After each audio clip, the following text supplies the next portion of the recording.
Chers amis de Vision et Développement, bonjour. Nous sommes très heureux de vous retrouver en ce début d'année et espérons poursuivre avec vous l'aventure que nous avons commencée il y a quelques mois déjà. Aujourd'hui, nous sommes au siège d'une association congolaise, le Club Jeunesse, Infrastructure et Développement, en sigle CEJID, qui au fil des années s'impose comme une des ONG leaders au Congo. Nous allons parler de cette structure qui se développe et réalise de grandes choses sur le terrain. C'est le délégué général de la structure qui nous reçoit et nous allons développer avec lui les grandes lignes de la mission et des objectifs de la structure. Monsieur le délégué général, bonjour. Bonjour. Est-ce que vous pouvez vous présenter à nos followers, aux gens qui nous suivent sur Vision et Développement TV? D'abord, je voudrais féliciter votre journal, comment on appelle ça, votre chaîne. Votre TV en ligne. C'est une TV ou bien une TV? Une TV en ligne. Parce que c'est une TV qui s'est consacrée pour parler des associations et faire la promotion des associations. Ça, c'est une noble mission dans ce pays où les gens ne regardent que le côté politique. Et ça, je tenais à vous le dire avant que je puisse répondre. Et comme tu l'as dit, je suis M. Merol Diamantana Diaz. Et je suis parmi les cofondateurs du CJ. Aujourd'hui, j'occupe le poste de délégué général du CJ. En fait, ce poste de délégué général, c'est quoi? Dans d'autres associations, on appellerait peut-être ça directeur. Mais on m'appelle délégué général parce que j'ai la délégation du conseil d'administration du CJ. Et voilà pourquoi on nous appelle délégué général, puisque le conseil d'administration qui se réunit, il est vrai, parfois virtuellement, tous les membres du comité de conseil d'administration ne vivent pas à Brazzaville. Alors, pour les gens qui nous suivent, oui. Qu'est-ce que le CEJID? Bon, mais le CEJID, c'est une ONG de recherche-action. En fait, il faut d'abord que je puisse décomposer le sigle CEJID. Le CEJID n'est autre que le Club Jeunesse, Infrastructure et Développement. Et le CEJID a pour mission de s'occuper des jeunes. Quand on parle d'occupation des jeunes, ce n'est pas qu'on se met debout et on est là à jouer avec eux. Non. L'occupation des jeunes, au sens large du mot, au niveau du CEJID, nous le comprenons comme étant la prise en charge des jeunes qui sont dans l'oisiveté. Donc on les prend en charge, soit par les formations, soit par l'insertion socio-économique et professionnelle. Et dans les formations, nous pouvons les former sur place. Vous avez eu le plaisir de voir nos ateliers où nous formons les jeunes. Soit on peut les former par placement au niveau des structures qui forment les gens à Brazzaville. Alors, quand on parle de jeunes, est-ce que, de manière succincte, vous pouvez nous dire quelle a été la véritable motivation de la création du CEJID? Le CEJID s'est plus penché sur les jeunes. Et pourquoi les jeunes? D'abord, il faut que je te dise, quand on parle des jeunes, il faut que nous cadrons le mot jeunesse. Nous utilisons la loi 009/2000 qui stipule les jeunes de 0 à 35 ans. Et donc, nous cadrons en ce sens. Et vous comprenez que quand vous prenez cette tranche d'âge, c'est l'âge qui a le plus de problèmes, c'est l'âge qui est au chômage, c'est l'âge qui a des problèmes face à la société. Pourquoi? Parce que c'est quand on est jeune qu'on devait préparer son avenir. Mais malheureusement, tu n'es pas en rose. Parce que préparer un avenir, c'est aussi, même les États-Unis, le pays le plus développement, il y a des chômeurs. Comme une fois, nos pays, on voit des développements qui parfois tâtonnent, qui parfois font le sur-place ou bien l'éternel reconversion. Et ça, nous avons pensé qu'il fallait que nous venions en appui à l'État, en appui au pouvoir public, pour que nous puissions, tant bien que peut, contribuer à la résolution des problèmes, l'éducation, la formation et l'insertion. Et là, donc, nous avons ajouté une thématique transversale qui est la promotion de la santé. Parce qu'un jeune ne peut pas aller faire une formation, un jeune ne peut pas aller à l'école, un jeune ne peut pas venir suivre ce que nous faisons avec eux dans le cadre d'après la scolarité quand il est malade. Et donc, nous sommes dit qu'il y a des maladies qui pouvaient être évitées, telles que le paludisme, telles que le sida, telles que aujourd'hui le Covid, si la personne est sensibilisée et si la personne comprend l'étendue des dégâts que peuvent causer ces maladies. Monsieur le délégué général, nous avons parlé, nous avons circonscrit l'environnement dans lequel évolue le CEGID, l'environnement de sa création. Maintenant, nous allons parler de l'année 2020. En 2020, le CEGID a réalisé de grandes choses. Et on veut savoir sur quoi le CEGID a vraiment travaillé. Parce que cette émission, pour nous, c'est de faire un peu le bilan et de ce que vous avez réalisé en 2020. Savoir le bilan du CEGID en 2020, mais il faut qu'on se le dise, monsieur le journaliste, que le CEGID n'a pas été créé en 2020. Donc le CEGID existe depuis 2003. Aujourd'hui, nous pouvons nous dire que le CEGID a 18 ans. Mais en 18 ans d'existence, qu'est-ce que le CEGID a réalisé? C'est beaucoup de choses. Je vous donnerai quelques chiffres. Par exemple, de 2003 jusqu'à ce jour, nous avons formé 350 prestataires en communication sociale. Nous avons formé plus de 30 670 bénéficiaires en ISC pour le changement de comportement communautaire. Et ça, c'est grâce au financement du Fonds mondial de lutte contre le sida, le paludisme et la tuberculose. Et aussi, nous avons eu un financement du PCA en ce sens, et un financement de l'UNICEF dans le pool, où nous avons mis en œuvre un projet sur l'éducation avec les images. Et ça, c'est un financement de l'UNICEF. Nous avons organisé plus de 130 émissions radio sur les thématiques de jeunesse et de violence faites aux femmes. Et ces projets ont été financés par le PCPA et nous avons été partenaires d'Asie et d'Azur dans le cadre d'un projet financé par l'Union européenne. Toujours dans le cadre des violences faites aux femmes, nous avons reçu aussi un financement des financements de plusieurs fondations. Vous voyez, c'est pas qu'on les a formés dans le cadre de l'orientation vers l'emploi.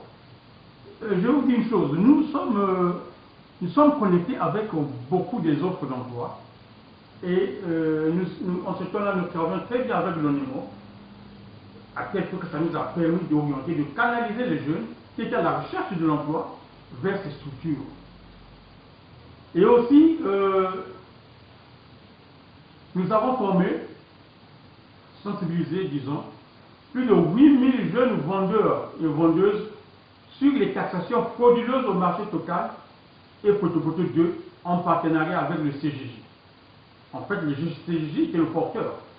C'était le financement du PAED.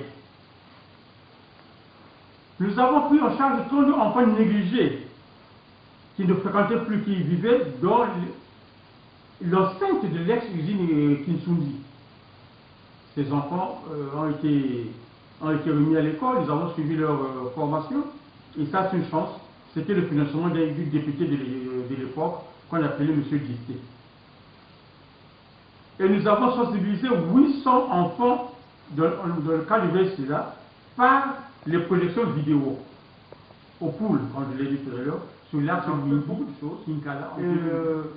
Et nous allons tomber, nous avons sensibilisé et nous avons formé plus de 990 jeunes filles ont été formées de 2016 à 2020 grâce au financement du PCPA, le financement de l'ambassade des États-Unis et aussi le financement de l'ACBF, ce que nous appelons l'African Capacity Building Foundation.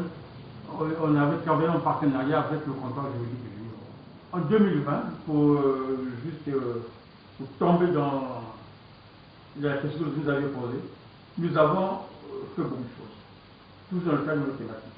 Mais je vais vous donner un bilan. C'est que nous avions encadré plus de 76 groupements d'intérêt économiques, dont la Songa et la Lipoala, grâce au projet Forêt et diversification de l'économie, en cycle PFDE. Et nous sommes en train de construire, nous avons déjà construit 2 entrepôts pour aider ces GEC que nous avons formés, parce qu'il faut que je puisse le souligner. Au CEGID, on ne forme pas pour le plaisir de former, sinon les gens tombent dans l'ignorance. Et donc, quand nous formons, on met en place un dispositif, soit d'insertion, et dans le cas d'espèce, nous avons mis en place un dispositif de commercialisation que nous sommes en train de bâtir autour des entrepôts que nous construisons nous-mêmes pour faire que ces bénéficiaires, demain, puissent contribuer réellement à la diversification de l'économie qui a été lancée et qui est inscrite dans le PNID, notre programme national de développement. Donc, toujours pour 2020, je ne veux pas parler, vous êtes journaliste, c'est à vous de regarder.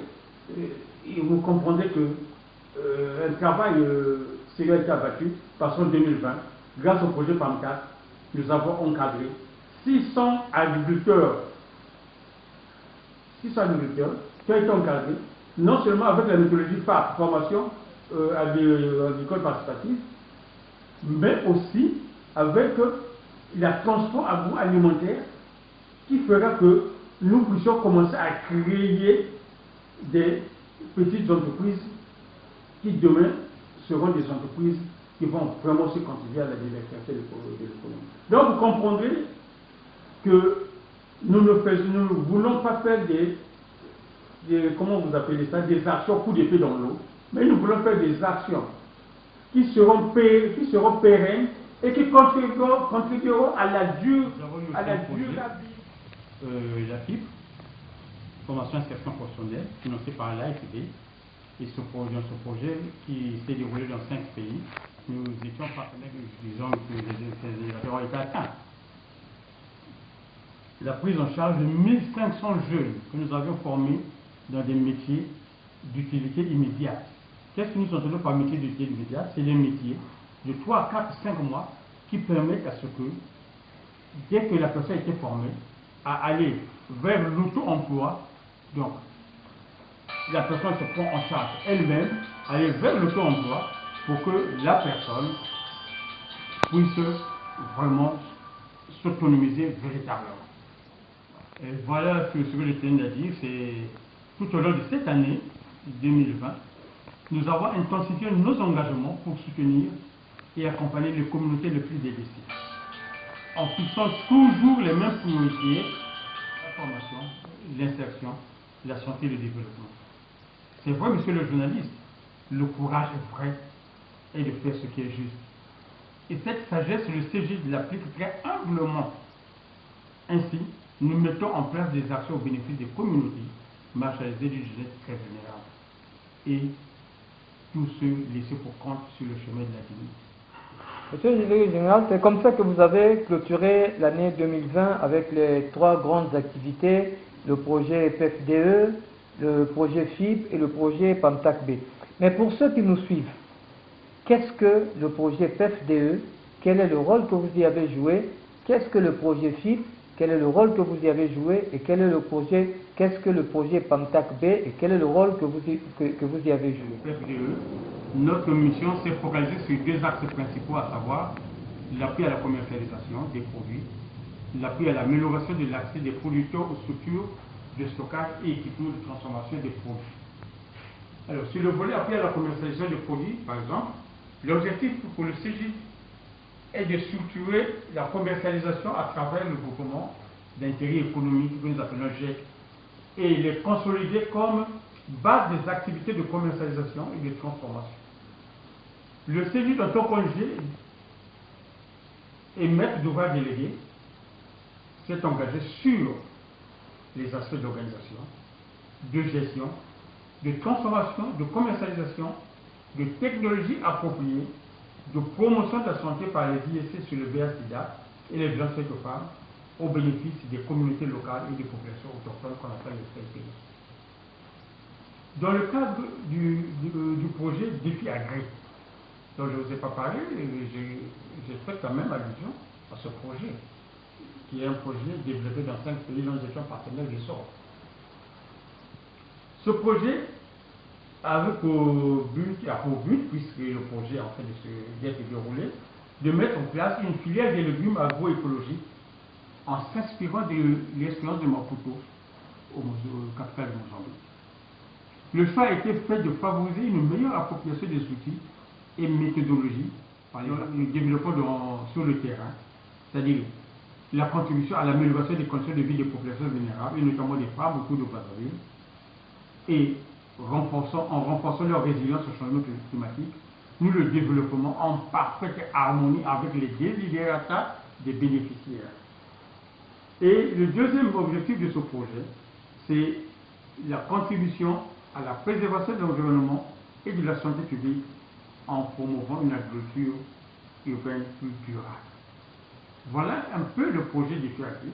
Et si vous trouvez qu'il y a des zones d'ombre, vous pouvez toujours me poser des questions pour que je puisse répondre. Et il y a aussi un autre projet qui a appris aux enfants.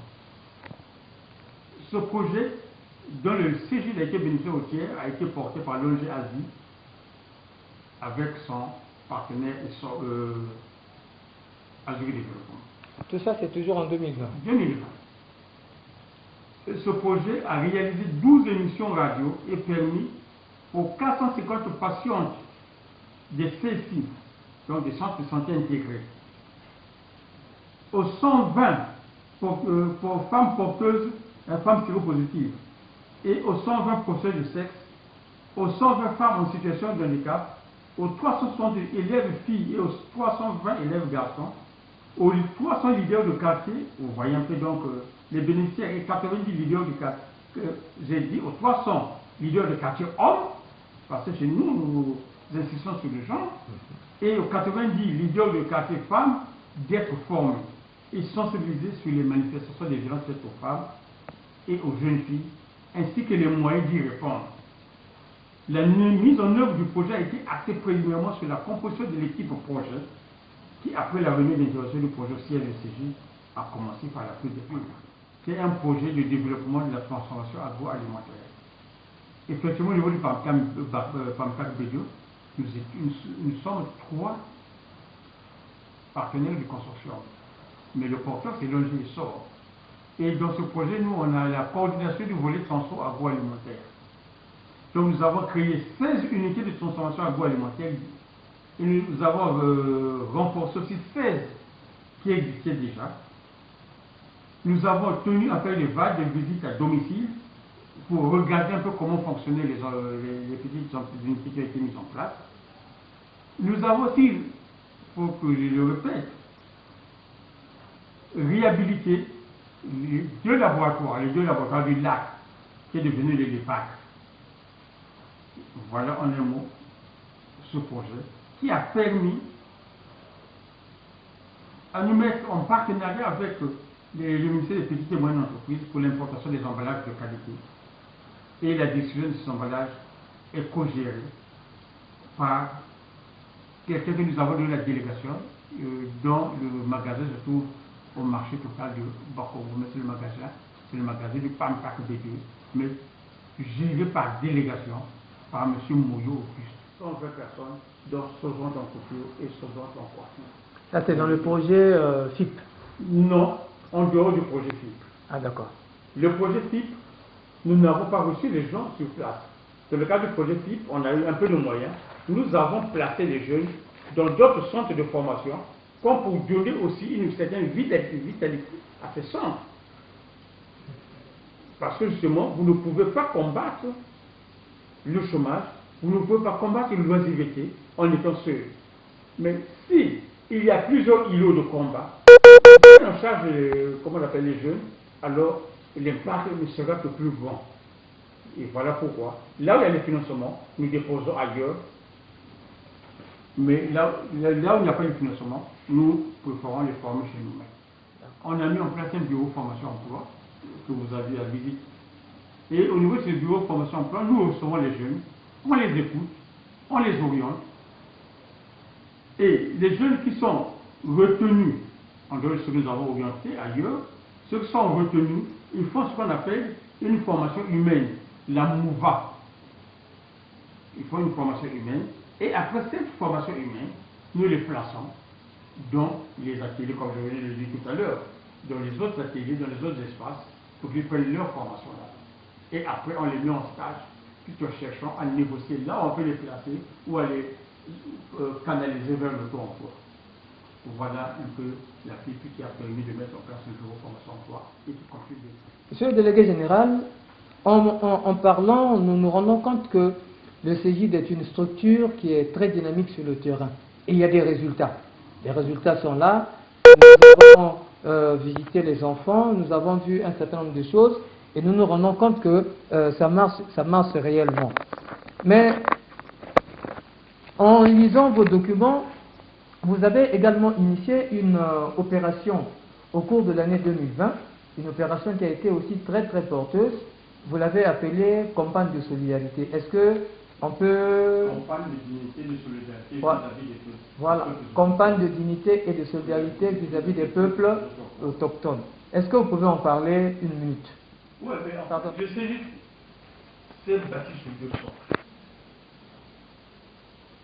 Le social et la solidarité. Et pour nous, c'est une chance que nous soyons maîtres d'ouvrage délégués avec le PSPE. Et en déroulant le projet dans la Sangré et la Likwada, nous avons eu à constater quelque chose qui nous a quitté, à la limite qui nous a vraiment fait très mal, c'est la rencontre avec les populations autochtones profondes. C'est ce que j'appelle les populations autochtones profondes, qui sont vraiment dans les forêts. Et un jour, on discutait, on parlait, parce que c'est aussi les bénéficiaires de notre projet PSPE. Mais nous avons été scandalisés quand nous avions vu une autochtone qui se promenait en tenue des dames et Ève. Alors, à un certain moment, nous avons cru qu'il avait perdu la raison. Mais nous avons été vraiment malades, disons, et même le terme, quand on nous fera croire que la femme n'avait pas d'avis. Et ça, du coup, ça a interpellé nos consciences. Et nous avons donc décidé de lancer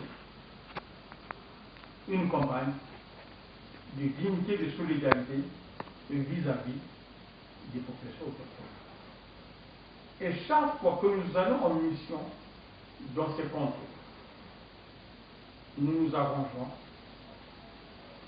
à leur amener, tant peu que soit, des habits, ou des chaussures, ou des chapeaux. Parce qu'ils en ont besoin. Parce qu'on s'est dit, bon, chacun de nous prend les habits qu'il a dans la maison, va prendre de l'ampleur parce que l'appel est lancé à lui des répondants, et nous avons eu beaucoup d'habits, à tel point que nous étions obligés de sillonner dans les terres Kabonga et à Cabo pour satisfaire les populations autochtones. Et je puis dire que nous sommes un peu satisfaits parce que les autochtones que nous rencontrons aujourd'hui sont toujours habillés. Et aussi, on n'avait pas partagé les habits pour le plaisir de partager. Quand nous partageons ces habits, nous leur faisons aussi une sensibilisation sur l'hygiène et les maladies opportunistes. Et c'est ça. Donc, du coup, ces habits que nous leur donnons nous servent aussi d'éduquer des populations qui n'avaient pas une grande idée. Ce que nous avons rencontré, bien sûr, n'a pas une grande idée sur ce que c'est que le VIH. Et nous ont dit qu'ils étaient parfois violés par les bandits. Donc, on était obligé de leur donner des conseils. Comment se défendre quand ils subissent ce genre de violence.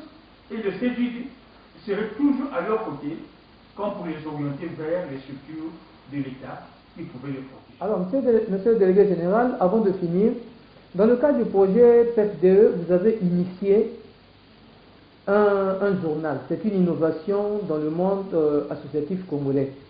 Est-ce que brièvement vous pouvez nous dire pourquoi avoir initié ce journal et quelle est son importance. Nous y avons participé, mais pour ceux qui nous écoutent, pour ceux qui vous regardent sur notre chaîne Vision Développement TV, ils veulent savoir pourquoi un tel outil de communication. Nous n'avons pas l'habitude de communiquer. Hein? Les ONG congolaises n'ont pas l'habitude de là, c'est qui communiquent. On peut les compter de bout de doigt. Et nous avons pensé que ce qui se faisait dans l'Assemblée de l'Étoile était très innovant. Vous voyez? Et depuis longtemps que nous avons commencé à lancer les campagnes d'achat et de vente de cacao. Depuis l'OCP, l'OCC, l'ONCPIA. Vous vous souvenez de ces entreprises? En ce temps-là, nous produisons un cacao qui était de meilleure qualité que celui de la Côte d'Ivoire. Mais pourquoi nos concitoyens ont abandonné la culture du cacao? Parce qu'il n'y avait pas de débouché après la fermeture de ces entreprises. Alors, nous avons pensé, grâce au PCE, qu'il fallait les aider à transformer ces produits. Donc, pour la première fois, dans cette zone comment on appelle ça, dans cette zone du Nord, dans la Songhai et la Douala, les populations ont été regroupées en GIEC et formées dans la transformation agroalimentaire. Formées, produits par les GIEC de la Songhai et de la Douala. Alors, donc il se passe des bonnes choses, rien qu'avec le manioc, les tubercules de manioc, les gens, non seulement ils font le foufou qui était déjà fait, qui était déjà connu, et le manioc, mais nous avons ajouté une plus-value. Avec le foufou, au lieu de jeter les eaux blanches qu'ils ont l'habitude de jeter, qu'on pouvait extraire l'amidon là-dedans, avec les tubercules de manioc aujourd'hui, on fait de l'alcool. Avec les tubercules de manioc aujourd'hui, ils font aussi le gaz. Ça, c'est ce que nous avons ajouté. Et dans le cas de la banane, ils font maintenant aussi de la confiture de banane, des chips, du jus de banane que vous avez là. Ce n'est pas de la théorie, je voudrais dire que vous puissiez. Le jus de banane, le sirop de banane, et aussi le vin de banane et la liqueur de banane. Donc, vous comprenez un peu que ce qui était jeté n'est plus jetable. Et avec le cacao, il faut aujourd'hui de la pâte à tartiner, le beurre de cacao, le sirop de cacao, le jus de cacao, et comment nous appelons le chocolat. Donc vous voyez, avec une production semi-artisanale, c'est une transformation véritable des mentalités qui s'est passée dans cette zone-là. Et ça ne pouvait pas passer sous silence. Et d'où on avait décidé de lancer les échos du PFDE, parce que ce n'est pas notre programme, c'est le programme du Congo. Et nous, on est comme on est donc maître d'ouvrage idée. Et au lieu de ne parler que des activités du programme, nous avons pensé parler de toutes les activités du PFDE parce que c'est le maître d'ouvrage, c'est le PFDE. Et comme nous avons intitulé le jeune école du PFDE, il était de bon aloi qu'on parle de toutes les activités du PFDE, tout en laissant une large place aux activités réalisées par le CG. Ça, c'est dans le cadre de la transformation agroalimentaire.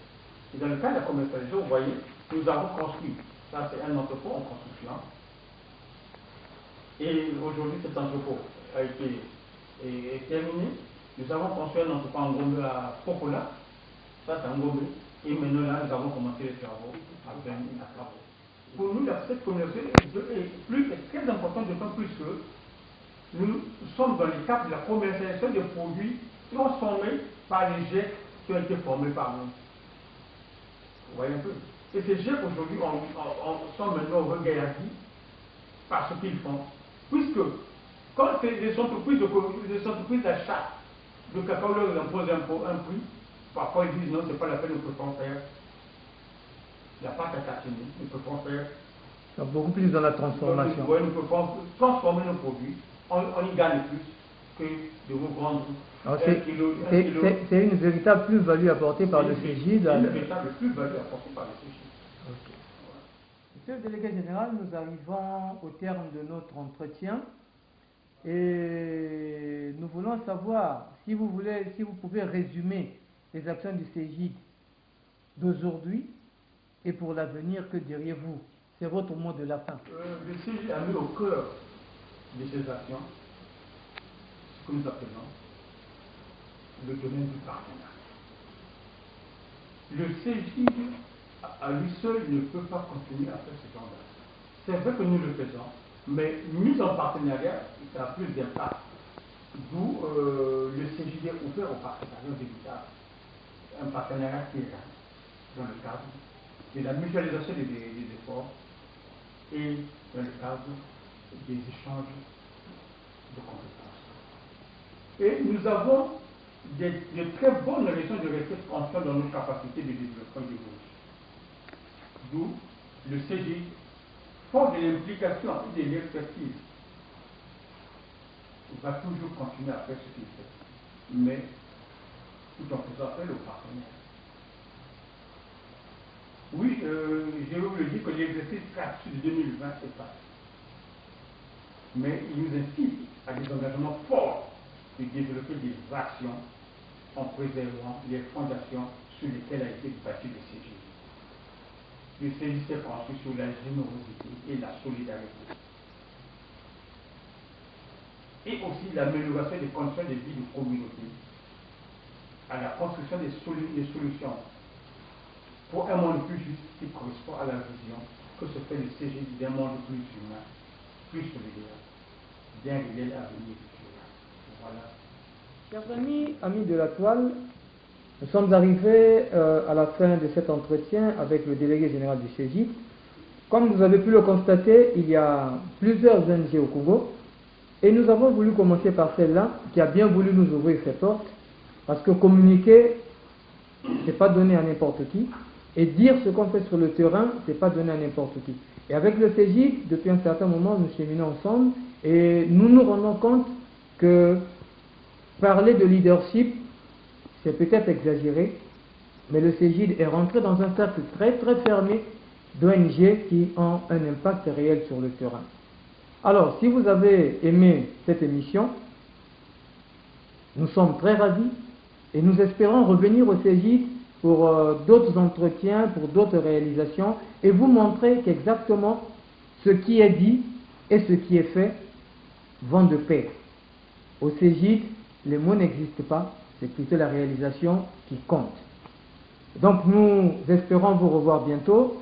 Vous pouvez commenter nos émissions sur les adresses qui circulent en bas de vos écrans. Vous pouvez partager nos émissions, vous pouvez nous faire vos remarques. Nous sommes ouverts et nous attendons vos suggestions pour l'amélioration de la qualité de nos prestations. À tous et à toutes, au revoir et à bientôt.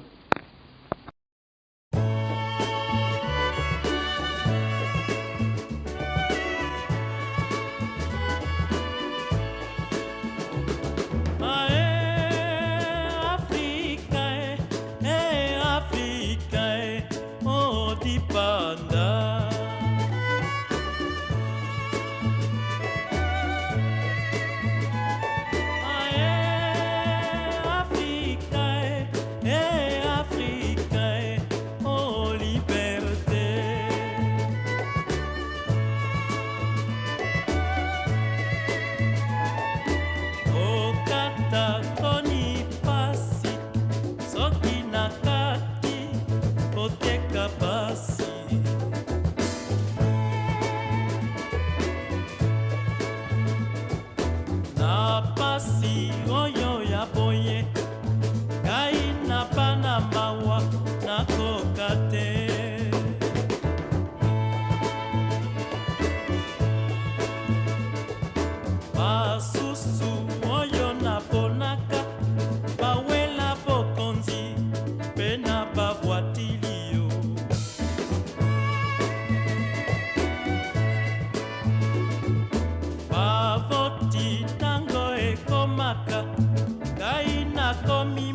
porte